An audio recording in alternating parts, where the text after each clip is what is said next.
જૂનાગઢ ખાતે પંડિત દીનદયાળ ઉપાધ્યાય મંડળ પ્રશિક્ષણ વર્ગ અંતર્ગત સૌરાષ્ટ્ર ઝોન 1નો સંયુક્ત અભ્યાસ વર્ગ યોજાયો હતો.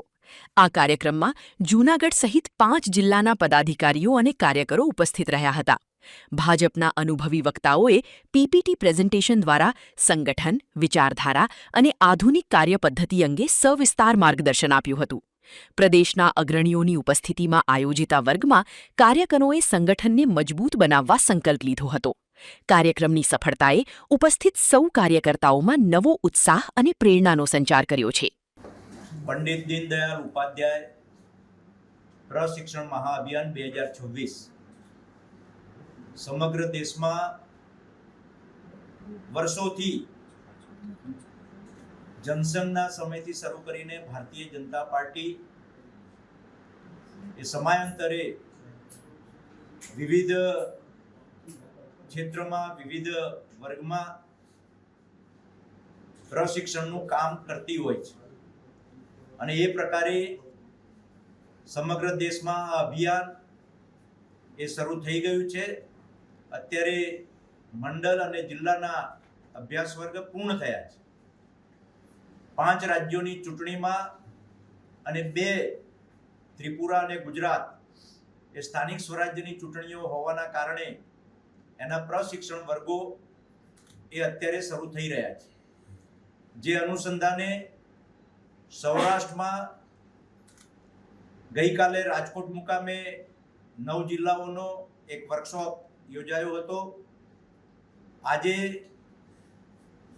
જૂનાગઢ ખાતે 6 જિલ્લાઓનો વક્તાઓનો વર્કશોપ અમારા પ્રદેશના મહામંત્રી અને ઝોનના પ્રભારી અને પ્રશિક્ષણના સમગ્ર ગુજરાતના વાલી અનિરુદ્ધભાઈના સાનિધ્યમાં અને જે વિષયના વક્તાઓ છે એ વક્તાઓનો વર્કશોપનું આયોજન છે.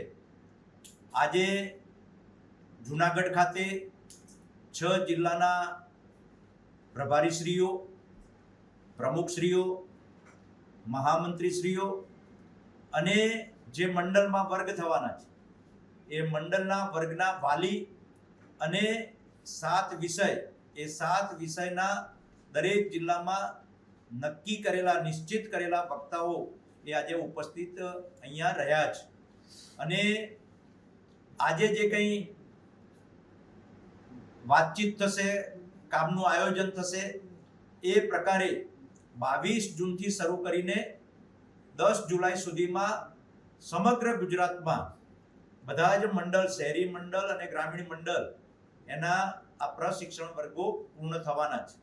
એના અનુસંધાનમાં આજે આ જૂનાગઢની પવિત્ર ભૂમિમાં અમારા ગિરનાર કમલમ ખાતે આજે 6 જિલ્લાના વર્કશોપનું આયોજન કરવામાં આવ્યું છે અને એની તૈયારીઓના ભાગરૂપે સૌ કાર્યકર્તાઓ અહીંયા મળ્યા છે.